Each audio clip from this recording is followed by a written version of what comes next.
Hello दोस्तों, स्वागत है आपका अपने YouTube चैनल सत्यम सर पर। और आज हम पढ़ने वाले हैं ट्रांसलेशन की अगली कड़ी में प्रेजेंट कंटिन्यूअस सेंटेंसेस के बारे में। अभी तक हमने इंडेफिनिट के जितने भी पार्ट थे कंप्लीट कर लिया। पिछली वीडियोस में हमने प्रेजेंट इंडेफिनिट, पास्ट इंडेफिनिट और फ्यूचर इंडेफिनिट के बारे में अब तक पढ़ा था। अब हम पढ़ने वाले हैं प्रेजेंट कंटिन्यूअस टेंस के बारे में। देखिए, पहले हम जानेंगे कि प्रेजेंट कंटिन्यूअस टेंस होता क्या है। Present continuous tense, present continuous tense होता क्या है। देखिए, प्रेजेंट मतलब वर्तमान हो गया, और कॉन्टिन्यूअस जब किसी काम को जारी रखा जाए, यानी कंटिन्यूटी उसमें बनी रहे, जिसे हमें जारी रखा जाए, जैसे रहा है या मैं पढ़ा रहा हूं, कंटिन्यूटी बनी हुई है। मैं पढ़ा रहा हूं, कब तक पढ़ाऊंगा कुछ भी पता नहीं, यानी अनिश्चित काल तक, उसे ही कंटिन्यूअस टेंस कहते हैं। जैसे इसकी पहचान देख लेते हैं। पहचान में क्या होता है कि ऐसे वाक्य जिनके अंत में रहा है, रही है, रहे हैं आदि शब्द आते हैं, ये हमारे सारे के सारे प्रेजेंट कॉन्टिन्यूअस टेंसेस में आते हैं। जैसे लिख लेते हैं कि जिन वाक्यों के अंत में रहा है, रही है, रहे हैं आदि शब्द आते हैं, यानी ऐसे वाक्य जिनके अंत में रहा है, रही है, रहे हैं आदि शब्द आते हैं, प्रेजेंट कॉन्टिन्यूअस टेंस के कहलाते हैं। देखिए, जैसे एग्जांपल ले लेते हैं, मैं पढ़ा रहा हूं।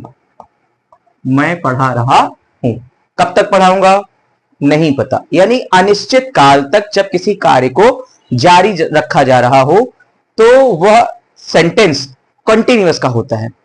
देखिए, अगर अफर्मेटिव की बात करें, इसमें भी तीन पार्ट्स होते हैं। अफर्मेटिव यानी सकारात्मक वाक्य, नेगेटिव यानी नकारात्मक वाक्य, और इंटरोगेटिव यानी प्रश्नवाचक वाक्य। तो पहले हम बात करेंगे सकारात्मक वाक्यों के बारे में, यानी अफर्मेटिव सेंटेंसेस के बारे में।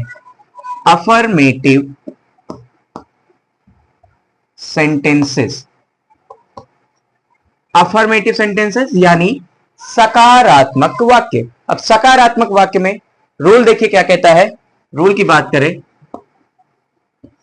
रूल हमारा कहता है कि पहले हम एज यूजुअल सब्जेक्ट लिखते हैं, फिर हम लिखते हैं हेल्पिंग वर्ब। और हेल्पिंग वर्ब हमारी कौन सी होने वाली है इसमें? हेल्पिंग वर्ब इसमें होनेगी हमारी इज, एम, आर। इसमें हमारी हेल्पिंग वर्ब इज, एम और आर होने वाली है। फिर हम लिखते हैं क्या? मेन वर्ब की फर्स्ट फॉर्म, मेन वर्ब की फर्स्ट फॉर्म। और मेन वर्ब की फर्स्ट फॉर्म के बाद आता है हमारा क्या? I N G, I N G. और फिर लिखते हैं हम ऑब्जेक्ट, और देन आफ्टर हम लिखते हैं एक्स्ट्रा वर्ड। देखिए, रूल क्या है कि subject plus helping verb plus main verb की first form plus ING plus object plus extra word. अब हेल्पिंग वर्ब हमारा क्या है? इज, एम और आर। अब देखिए, इज और एम और आर का प्रयोग कहां किया जाता है? इज का प्रयोग एक वचनकर्ता के साथ करते हैं। इज का प्रयोग हम हमेशा एक वचनकर्ता के साथ करते हैं, जबकि एम का प्रयोग हम सिर्फ और सिर्फ आई के लिए करते हैं। इज का प्रयोग एक वचनकर्ता के साथ, एम का प्रयोग सिर्फ और सिर्फ आई के साथ, जबकि आर का प्रयोग हम बहुवचनकर्ता के साथ करते हैं, यानी प्लूरल सब्जेक्ट के साथ करते हैं। देखिए, लिख लेते हैं कि इज का प्रयोग सिंगुलर सब्जेक्ट के साथ, सिंगुलर सब्जेक्ट के साथ किया जाता है। इज का प्रयोग सिंगुलर सब्जेक्ट के साथ किया जाता है, अर्थात एक वचनकर्ता के साथ किया जाता है, जबकि एम का प्रयोग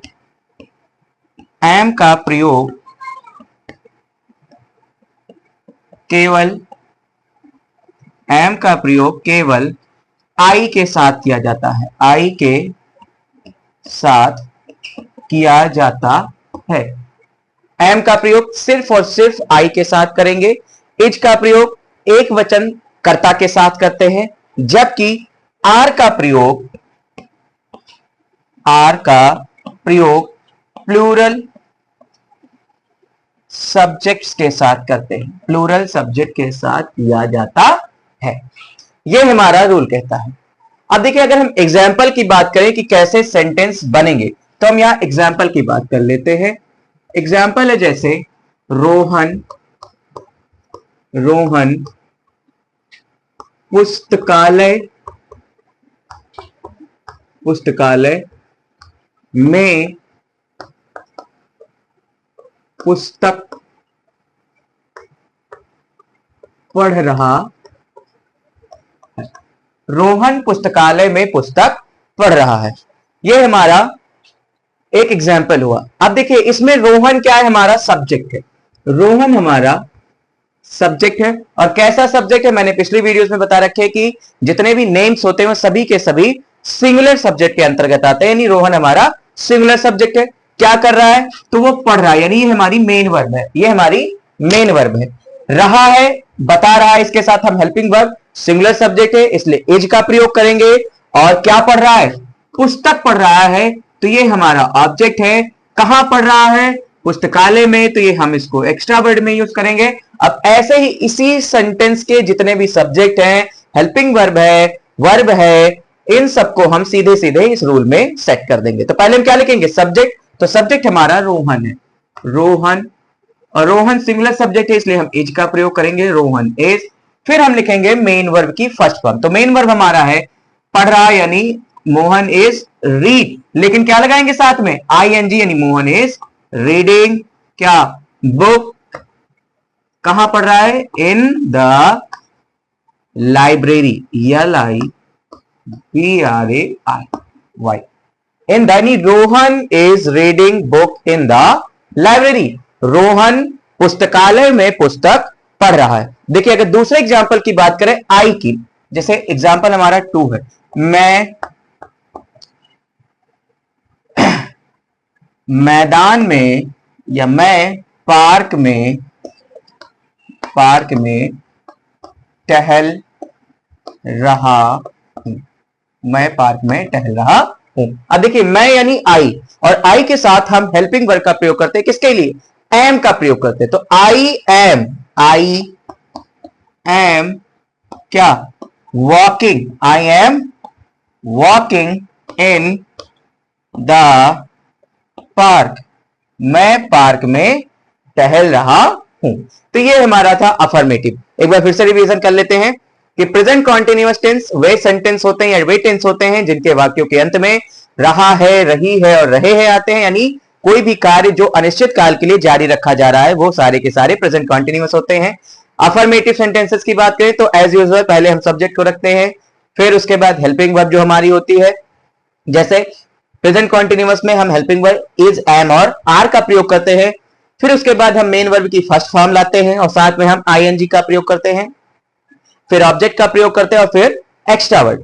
जैसे हमने अब बताया कि इज का प्रयोग कहां करेंगे, तो इज का प्रयोग हम सिंगुलर सब्जेक्ट के साथ करते हैं और एम का प्रयोग हमेशा आई के साथ किया जाता है और सिर्फ आई के साथ किया जाता है, जबकि आर का प्रयोग हम प्लूरल सब्जेक्ट के साथ करते हैं। अब एग्जाम्पल हम देख लेते हैं। हमने एग्जाम्पल लिया कि रोहन पुस्तकालय में पुस्तक पढ़ रहा है।